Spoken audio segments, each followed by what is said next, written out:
தேர்தலுக்கு பிறகு முதல்வர் ஸ்டாலினும் அவரது அமைச்சர்களும் சிறைக்கு போய்விடுவார்கள் என்றும் அவர்களுக்கு தண்டனை கொடுக்கப் போகிறவர்கள் யார் தெரியுமா என ஒன்றிய அரசை சூசகமாக சுட்டிக்காட்டி எடப்பாடி பழனிசாமி பேசியிருக்கிறார்.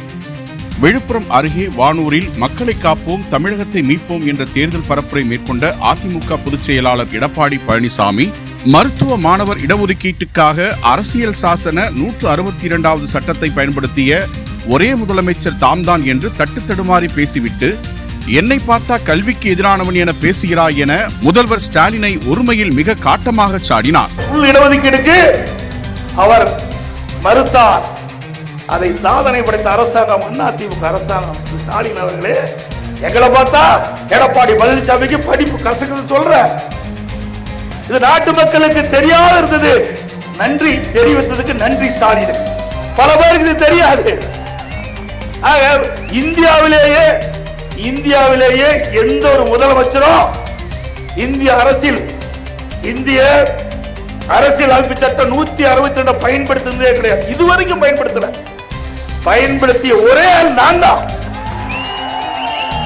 நான் பதவியை பத்தி கவலைப்படல, நாட்டு மக்களை பத்தி கவலைப்பட்டேன், நம்முடைய மாணவர்களை பற்றி கவலைப்பட்டோம். ஆகவேதான் எது நடந்தாலும் பரவாயில்லை, அதிமுக கொண்டு வந்த அந்த சட்ட மசோதா நிறைவேற்றப்பட வேண்டும். அனைத்து இந்திய அண்ணா திராவிட முன்னேற்ற கழக அரசு அந்த மாணவ செல்வங்கள் கனவு மருத்துவராக வேண்டும், நனவாக வேண்டும் என்பதற்காக கொண்டு வந்த நிறைவேற்றப்பட்ட அரசாங்கம் அதிமுக. எங்களை பேசுவதற்கு எந்த அருகதையும் இல்லை. ஸ்டாலினுக்கு என்ன நீங்க செஞ்ச இன்னும் பேசலாம். எடப்பாடி பழனிசாமி பிஜேபிக்கு அடிமை, பிஜேபிக்கு நடுங்குறாரு. நாங்க நடுங்கல ஸ்டாலின் அவர்களே, நீங்க தான் நடுக்கத்துல இருக்கிற. எப்ப அமலாக்கத்துறை கதவை தட்டுன்னு பயந்து நடுங்கிட்டு இருக்கிறாங்க நீங்களும் அமைச்சர் பெருமக்களும். அது மட்டும் இல்ல, திமுக காங்கிரஸ் கூட்டணி ஏற்படல. அப்பொழுது காங்கிரஸ் மத்தியில ஆட்சி, கீழே கூட்டணி பேசிட்டு இருக்கிறாங்க. மாடியில திரு ஸ்டாலினுடைய தாயார்கிட்ட சிபிஐ விசாரிச்சுட்டு இருக்குது. மேல சிபிஐ முடிஞ்சு போச்சு ஒப்பந்தம். எங்களை பத்தி நீ பேசலாமா? எவ்வளவு பயத்தை வச்சுக்கிட்டு எங்ககிட்ட பேசுறீங்க? அதிமுகவை பொறுத்த வரைக்கும் எதற்கும் அஞ்சாத கட்சி இது. தொண்டை நிறைந்த கட்சி, தொண்டை நிறைந்த கட்சி. தலைவர் அல்ல. உன்னை போல் நான் தான் தலைவர், நான் தான் தலைவர், எனக்கு பின்னால என் மகன், எனக்கு பின்னால பேரன் சொல்லிக் கொள்கிற கட்சி அதிமுக கட்சி அல்ல.